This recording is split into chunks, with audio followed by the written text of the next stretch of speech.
Bonjour à tous. Aujourd'hui, je parle du sujet des résistances. Les résistances, quand on utilise la loi de l'attraction, eh bien, qu'est-ce que c'est que les résistances? Ce sont des émotions, des croyances limitantes qui vont à l'encontre de ce que l'on désire. Et il est important de se familiariser avec ce sujet des résistances, savoir les reconnaître, savoir les surmonter, car souvent ce qu'on voit, c'est qu'une personne rencontre des résistances et succombe à ces résistances et n'obtient pas ce qu'elle désire. Et il y a parfois la tendance à comme ça tourner en rond, à constamment répéter les mêmes erreurs, car on ne surmonte pas sa résistance, on succombe à sa résistance.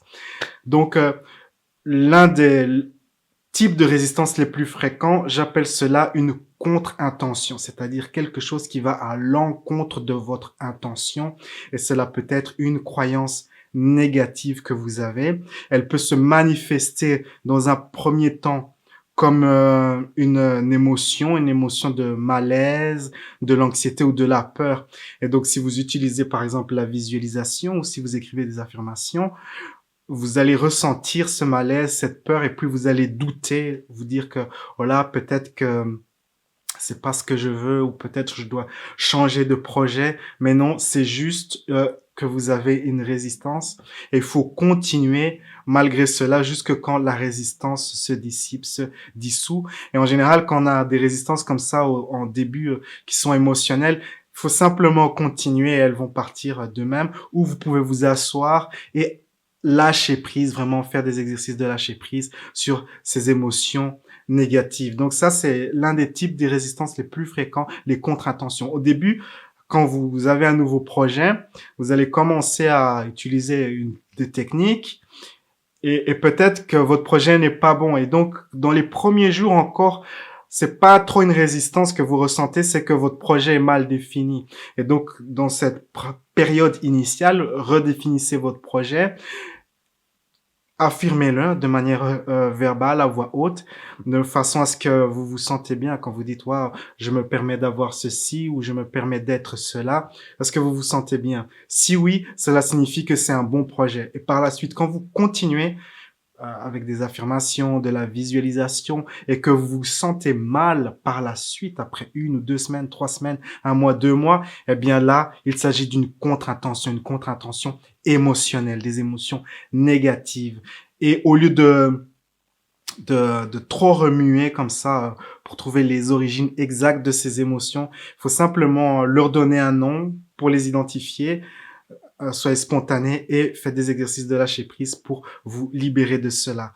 Il peut y avoir par la suite, ou même toujours dans cette période initiale, des contre-intentions sous forme d'événements ou de personnes euh, qui vont vraiment à l'encontre de ce que vous désirez.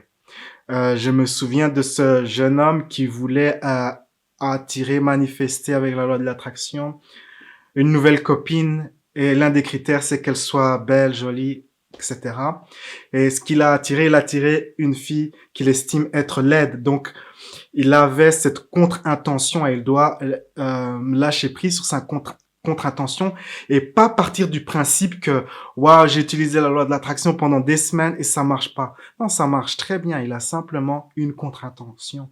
C'est dans son cas, c'était une croyance négative, la croyance négative que je peux pas réellement obtenir ce que je veux, et il doit lâcher prise sur cela. Parfois cela peut aussi derrière ça, il peut aussi y avoir un manque d'estime de soi, genre j'ai pas de valeur pour attirer ce que je veux vraiment. Et donc, on peut travailler aussi sur son estime de soi tout en lâchant prise sur la croyance limitante, et on obtiendra encore un résultat meilleur. Je me souviens de mon ami Klaus Joule, l'auteur du livre Vivre par l'amour. Il essayait de manifester comme ça des grosses sommes d'argent pour s'acheter un bateau. D'ailleurs, si vous le suivez sur Instagram, il y a beaucoup de photos de son bateau. Mais il avait lui aussi des contre-intentions et des résistances, et lui, ce qu'il voulait faire, c'était de manifester cette somme d'argent en visualisant les numéros de la loterie. Donc, il rentrait dans un état de transe hypnotique profonde et visualisait les numéros de la loterie.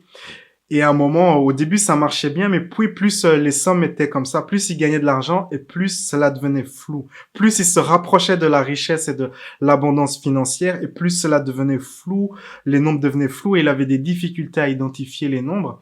Et puis il s'est arrêté et puis il s'est mis à vraiment méditer et trouver la source de sa croyance limitante et c'était que pour lui, avoir beaucoup d'argent est associé avec la perte d'amour des gens qu'on aime. Donc si on est riche, si on a de l'argent, on perd l'amour des gens qu'on aime et cela venait de son enfance où il avait des parents financièrement abondants mais qui travaillaient tout le temps et qui n'avaient pas le temps pour lui donner l'amour qu'il avait tant besoin quand il était tout petit enfant. Et donc c'était ça sa résistance et il a pu lâcher prise sur cela et puis il a pu continuer comme ça à aller de l'avant et vous aussi vous devez si vous rencontrez des résistances comme ça, faut pas vous dire que non non ça marche pas, c'est juste une résistance, apprenez à l'identifier et à lâcher prise.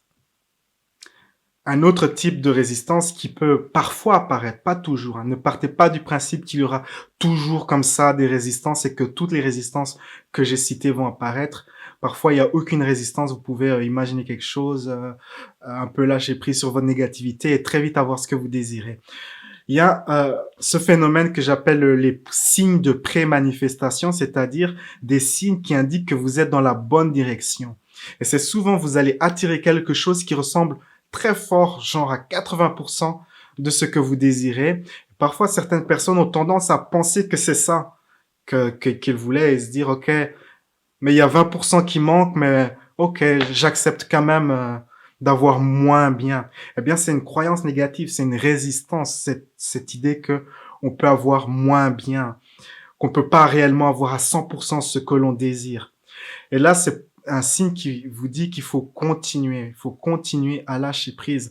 Cela peut être à se tirer les cheveux si ce que vous attirez, c'est une personne. Si c'est un objet ou encore une situation, ça va encore. Mais si c'est une personne, si par exemple, vous dites, OK, je vais attirer l'âme sœur, et vous attirez une personne qui est à 80% ce que vous désirez, bah, il faut avoir, quand même, vous avez beaucoup d'attraction pour cette personne et cette personne peut avoir beaucoup d'attirance pour vous, mais il faut quand même avoir le courage de, comme ça, continuer, affirmer que vous pouvez avoir vraiment à 100% ce que vous désirez le mieux possible.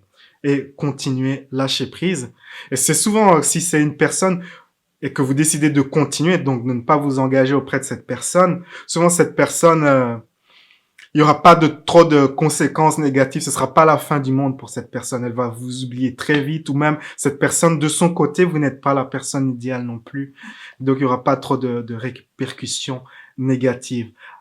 Acceptez d'avoir le meilleur de ce que vous pouvez avoir. Si vous vous dites, OK, ce mois-ci, je vais visualiser que j'ai 20 nouveaux clients et que j'en attire que 2, eh bien, vous avez une résistance. Identifiez cette résistance, lâchez prise et continuez à aller de l'avant. Plus loin encore, il y a encore un autre type de résistance qui peut apparaître et c'est surtout si vous travaillez sur des projets qui vous donnent plus de pouvoir personnel et plus d'influence. Et cette résistance, c'est la peur d'être une personne puissante, une personne qui a du pouvoir. Je ne sais plus qui a dit cette citation qu'on a peur, l'une de nos peurs les plus profondes, c'est d'avoir du pouvoir ou d'avoir peur de notre pouvoir personnel. Eh bien, c'est très vrai si vous travaillez, par exemple, si vous travaillez sur le sujet d'avoir une immense confiance en vous-même ou quelque chose ainsi. Eh bien, quand vous vous rapprochez de cela, vous aurez cette peur et elle est très intense. Peur d'avoir du succès, peur d'être puissant, et il faut avoir le courage de lâcher prise. Cela peut être une peur tellement forte que c'est très difficile à accomplir cela par vous-même. Vous pouvez être noyé par cette peur. Souvent, on peut voir cela dans le milieu du showbiz. C'est dans le genre une personne qui va faire un film ou une chanson, donc cette personne va travailler des années, sa carrière va décoller, elle va faire un film, un gros film qui aura du succès, ou elle va faire un gros tube, et puis ce sera fini, on n'entendra plus parler de cette personne, parce qu'il peut avoir la possibilité où cette personne n'arrive pas à gérer le fait d'être puissant, d'avoir du pouvoir, d'avoir de l'influence. C'est beaucoup trop pour le psyché de cette personne et elle finit par s'écrouler et à laisser tomber et elle ne conserve pas l'énergie, cette énergie qu'elle a développée pour avoir du succès.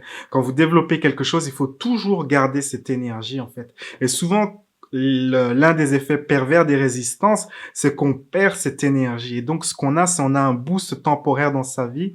On travaille sur quelque chose, puis on a un petit boost, on obtient ce qu'on veut, mais on garde pas l'énergie. Et donc, on revient en arrière en fait. On recule.